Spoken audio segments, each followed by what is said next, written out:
Welcome into Ride the Line, the greatest podcast in sports betting entertainment. My name is Kern. I'm a certified G and a bona fide stud, and you can't teach that. And this right here, this is G Money Grant Mitchell. He's delivering the baseball winners for you today, and you can't teach that. Bada boom, football is almost back in the room. How you doing? Football is back. I know you said almost back. It's back, Tanner. It's back. If the betting lines are out and the games are less than 24 hours away, football season is back. The week 0 matchup is literally the dog water team, like the most dog water teams in the country, though. I love it. Like, I'm here for it. Like, the headlining game is Ohio versus San Diego State. That's the one everyone's tuning in for. The Ohio Bobcats versus San Diego State. That's a step above Maction on a Tuesday or a Wednesday night. See, that's almost what it's all about, though. Like, they want to throw those terrible matchups at you in week 0, and they know they're going to get millions of people to watch them. And then when week 1 starts, that's where the real fun is. Yeah, that Ohio versus San Diego State game. Originally, last night I said I was on San Diego State on VSiN, and now I'm torn because all the sharp money's on Ohio. So I'm a little scared of that one. I'm not bringing that one up on the show. I still got to reconsider my logic there. But anyways, we got college football picks. I got college football picks. Grant's got baseball picks. We're running the whole gamut today for you guys. So if you don't press that subscribe button, if you don't smash that subscribe button right now, I don't know what you're doing. It's a Friday. Be happy. Smash the subscribe button. If you don't want to win, there's a door right behind me and you can walk out it right now. I love that energy, Tanner. I absolutely love that. Tanner, we've been all in since day one on this show. To everybody that has joined our community, we appreciate you. You guys are clearly all in, but there are a couple of you that aren't. So you got to make your decision. Are you riding with us or are you not? If you're not, get out. We don't want you here. If you don't want to smash that subscribe button for the pick, if the people don't want the picks, the people need the picks, and we're here to deliver the picks right now on a Friday morning. Grant, give me your first one. Okay, you're handling college football like you said. I'm going to hold down the baseball card for us. I'm going to take the under of 8.5 runs in the Blue Jays-Guardians matchup to kick off this Friday. On the mound in this one is going to be Tanner Bibby, who's 9-3 with a 3.01 ERA and a 1.21 WHIP, taking on Chris Bassett of the Blue Jays, who's 12-6 with a 3.92 ERA and a 1.21 WHIP. Now you look at Bibby; he's been really good as of late. 2.63 ERA this month, 1.78 ERA last month, and he just played the Blue Jays 2 weeks ago. He had a 7-inning shutout in that game. Bassett, he's been not quite as good as Bibby, but still very good.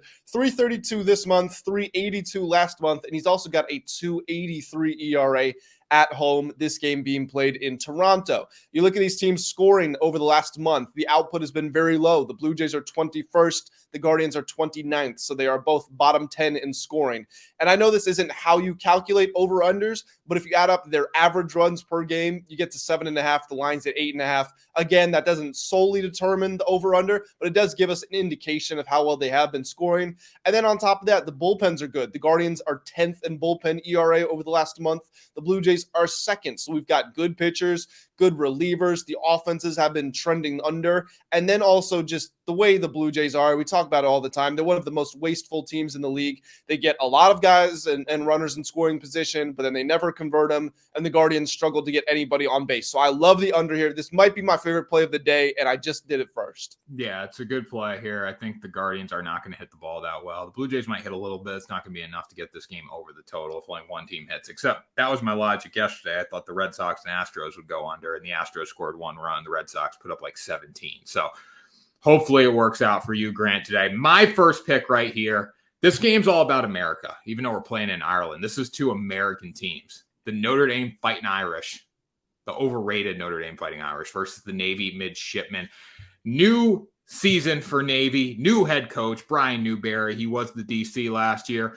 Navy's expected to run triple options still, but there are going to be some wrinkles thrown to the offense. Nobody knows what those wrinkles are, neither does Notre Dame. So I like the team total for the Fighting Irish, not team total Fighting Irish, team total for the Midshipmen to go over 13.5 points here.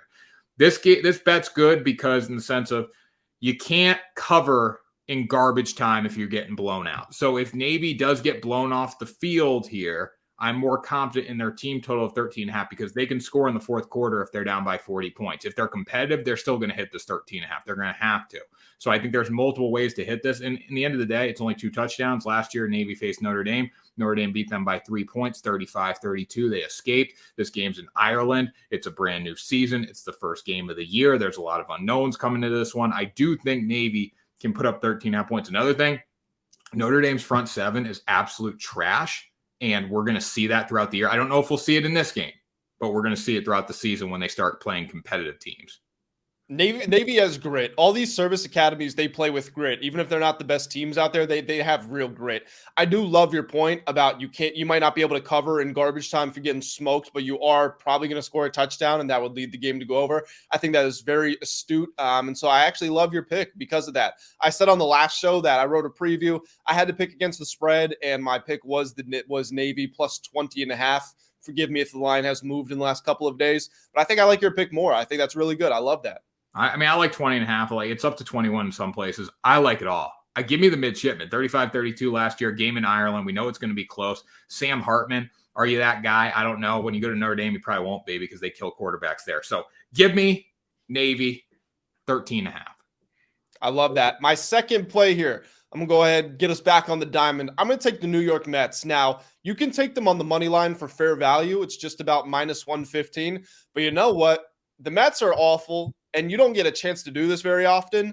So I'm going to take the Mets run line, just about plus 150, plus 155 in certain spots, depending on where you're looking. I really think the Mets are going to win, and they're going to win big against the Los Angeles Angels. On the mound in this one is going to be Kodai Senga of the Mets. He's 10-6 with a 3.19 ERA and a 1.25 WHIP. Going against Patrick Sandoval, who's 6-10 with a 4.08 ERA and a 1.45 WHIP. Now, Senga is the definition of consistency. It's his first year, but in 11 straight starts, he has not allowed more than 3 earned runs. He's got a 3.28 ERA this month. Matter of fact, Tanner, I should have done this before, but let me just pull up his game log so I can tell you what he's been up to lately, because the numbers, again, it just goes back to consistency with this guy. This month, a 3.28 ERA. Last month, a 1.93 ERA. The month before that, a 3.71. The month before that, a 2.79. All of those, easily under 4, averaging out to the high 2s, low 3s. Again, just the model of consistency. And then Patrick Sandoval is the opposite. He's not been that good this year. Again, a 1.45 WHIP.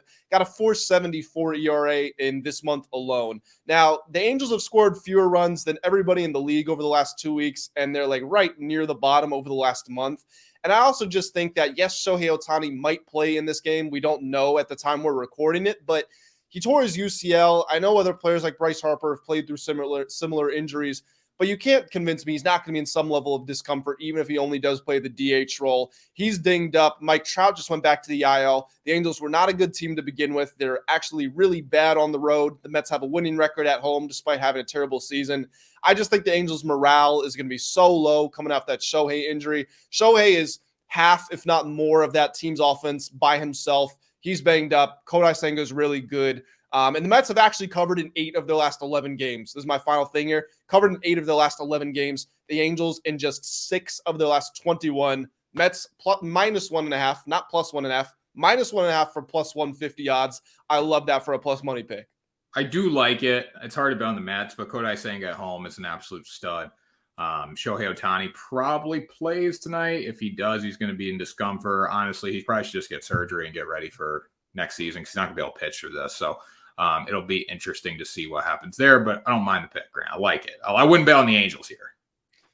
So the Shohei thing, I understand I respect the competitive integrity to want to get out there. At the end of the day, all these athletes, Tanner, we were the ones there, you and I. It started as little kids. Like, we just play because we like, whatever it was. You play football. Like, we just love the game. And so I can respect Shohei doing that, but he's on his way to making over $500 million in the offseason. We know how great of a batter he is. We don't need any further convincing of that. And over the last 3 seasons, he's got a 2.80-something ERA. So we know how good of a pitcher he is. Just get to surgery, rest up, make sure you're 100% at the start of next season. It's tough advice to take because nobody wants to go missing the next 9 months of action or whatever, but I think that's what Shohei should do. He's not proven anything by coming back, and the Angels have no playoff hopes. It doesn't really make any sense to come back. If he was going to be with the Angels next year, like if he was under contract, they would probably shut him down for the season, but he's going for the home run record, so we'll see what happens. Anyways, Grant, back to football here. Vanderbilt versus Hawaii. This game could be a massacre. Last year was a massacre. Vanderbilt should be freaking incarcerated for what they did to the Hawaii Rainbow Warriors last season in Hawaii on the Big Island. I know Hawaii's going through some stuff, and you know what? That's sad. But bottom line here, Vanderbilt.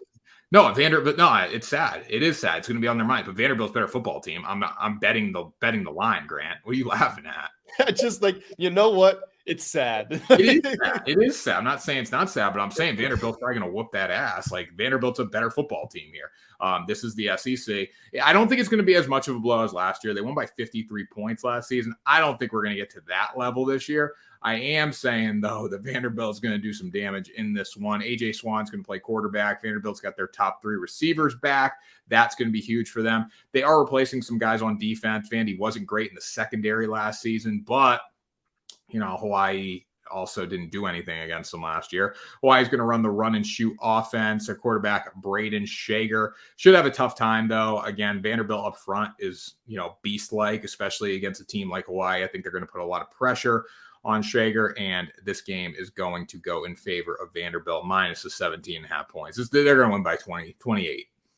Yeah, when you see games like this, I know we want to talk about, this team's got this star quarterback or these receivers. The DBs can't cover the receivers.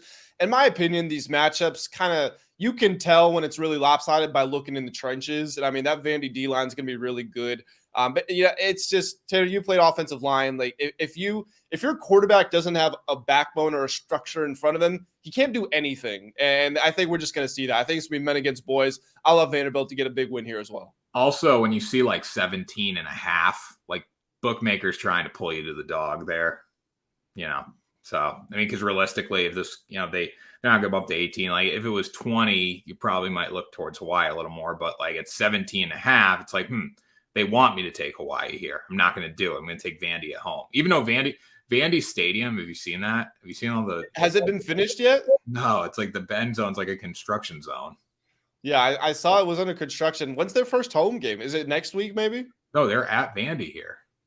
I thought you said the game was in Hawaii. Last year it was in Hawaii when they beat them. So how are they playing without a stadium? They have a stadium. It's just like it's not finished in the back. Like they were adding a bunch of stuff like a courtyard and a locker room complex, all that stuff in the back. They don't have that anymore. I'm guessing they probably wanted to have that ready by opening week, so that's probably not the best look for them. They don't care about football, Vanderbilt, Grant. Hey, you just took them. You can't be talking bad about your boys. No, it's SEC football. I mean, it's like JV SEC. Like the best video of all time is like I think it was after Hawaii win. Loki, you know the video I'm talking about, right? Which one? For the Vanderbilt with the linebackers, like. Oh yeah. We're gonna show Bama.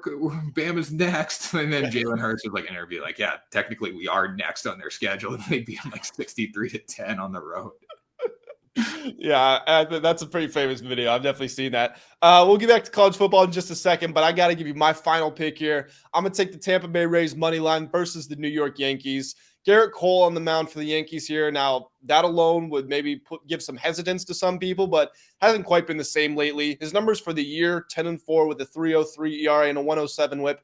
Maybe the best pitcher in baseball, depending on who you ask, but he does have a 5.25 ERA this month. He's had 2 good starts, 2 bad starts. I can't blame him for starting to check out of this season. He's been asked to kind of single-handedly prop up this team, especially ever since Aaron Judge went down with that injury. And although Judge is back, did just hit 3 home runs in a game, hasn't led to anything major with the Yankees. They've lost 10 of their last 11 games. Cole's going against Zach Eflin of the Rays, who's 13-7 with a 3.58 ERA and a 1.03 whip. 1.03 whip, really good.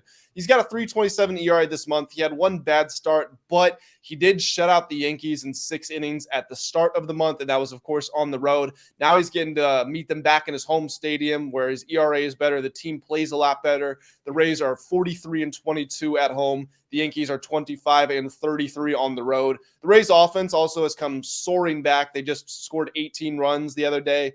They're fifth in scoring over the last month, first in scoring over the last 2 weeks. Yankees are close to the bottom for both of them. The only thing that you can look to for the Yankees here, if it's not Cole, because, Eflin's been up to the challenge, the Yankees do have a better bullpen than the Rays right now. You can say part of that probably due to the injuries the Rays have sustained, but it is what it is. So we're looking for runs early. I think the Rays are going to be able to provide that. This is looking like something like a 4-2, 4-1 game, something like that, in my opinion. I would also play the under, but I'm more confident in the Rays money line. So that's my pick.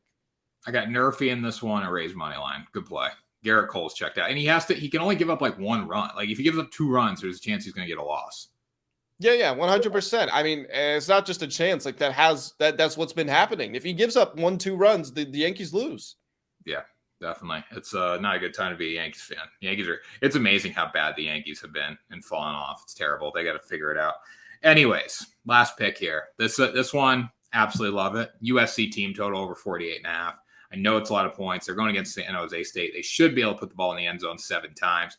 Lost some receivers last year like Jordan Addison, but they still have Caleb Williams. I don't see Williams on the field too long in this game. I think he's going to be out there about a half. He's not going to need to be out there much longer. Last year, if you look back, I think they beat Rice by 53 points to start the season. They scored 60-something in that game. He only threw 2 touchdown passes, really only threw for like a couple hundred yards. Like he was not on the field that long. So it doesn't matter though if it's USC's backups or UFC starters in this game. I'm going to go with the team total 48.5 because, again, I don't have to worry about garbage time. I just have to worry about USC putting the ball in the end zone. So if the defense gives up points and, they win by, because they're 30.5 point favorites. If they're up by 35 and then the defense gives up a touchdown in garbage time, 28, I don't cover. So I'm going to look towards the team total here. I think USC 50-something points in this game.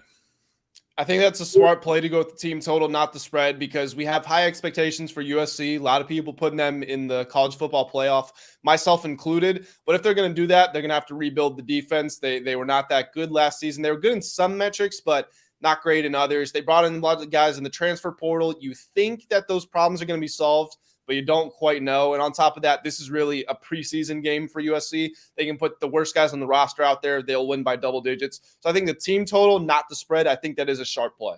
Yeah, I mean, the backups will still score on this team. 7 touchdowns. They were scoring consistently 50-plus points against teams in the Pac-12 last year. So if they can do it there, they're going to do it against San Jose State. Not worried here. Caleb Williams show incoming.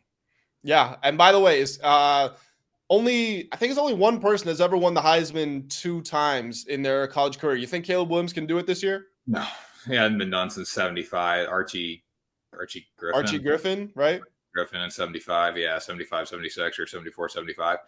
No, I don't think so. It's not on my side. I think there's a lot of other really good quarterbacks in the country this year, so it should be a little harder. He's the first pick in the draft automatically, but I got to go with if Tim Tebow didn't win the Heisman twice or back-to-back. Never twice. No, twice, right? Nobody's ever won twice, have they? No, Archie won it. Archie's the only one who's won it twice. Okay, so if Tim Tebow didn't do it, and I think Tim Tebow's the greatest college quarterback of all time, I'm not going to say Caleb Williams is going to do it. Yeah, I'm with you. I mean, like it happened. It feels like every year it's like, how did this guy not win 2 years in a row? Like Lamar Jackson had a better year the year after he won the Heisman. He didn't win it. Bryce Young had a better year after the year after he won the Heisman. He didn't win it. Like it happens all the time. I think Caleb Williams is the best player in college football. Like you said, no doubt, not even a question, number 1 pick in the draft. But I would be out on him. The thing is, I don't know who I would be out on him for. Like looking at the top of the board, I just pulled up the odds. Jaden Daniels, is LSU going to be that good? And he's got to get his numbers better, make his numbers better. Quinn Ewers, same things. Cade Klubnik, how's he going to do in his first season starting? Jordan Travis, is Florida State going to live up to the hype? Michael Penix Jr., is Washington going to be good enough for him to win? Like, I don't love any of these candidates, but I still don't think Williams is going to do it 2 years in a row. It's voter fatigue. It's the institution. It just doesn't happen. I like Sam Hartman too for Notre Dame. I wrote him down too. I said this is if I'm looking for like guys outside that top 5, Sam Hartman's right at the top of my list. Marvin Harrison Jr. They've Kyle McCord's got to be able to get him the football, but if he does that enough, I mean, you can put up like close to 2,000 yards receiving. And we just saw Devontae Smith win it a couple of years ago, so wide receiver could win it. Yeah, definitely. It's open, but I do like Sam Hartman. He's 24 years old. Like that does something right there too. So he's locked in. He is locked in, just like you guys are going to be locked in. If you have, hit that subscribe button. If you haven't, then just go ahead and get on out of here, because we don't want you here. We want the people that are fully locked in with the channel. NFL season just around the corner. Football is back. Tanner delivering the awesome college football picks. And Tanner, it's only right. Why don't you get us on out of here and into the weekend? Week 0 is here. The dog water teams in the country are battling it out. Ohio versus San Diego State, Saturday Night Football on CBS Sports Network. Should be a good one, Grant. Make sure you smash that subscribe button. We got the picks every day coming in hot for you, and we'll see you next time for another episode.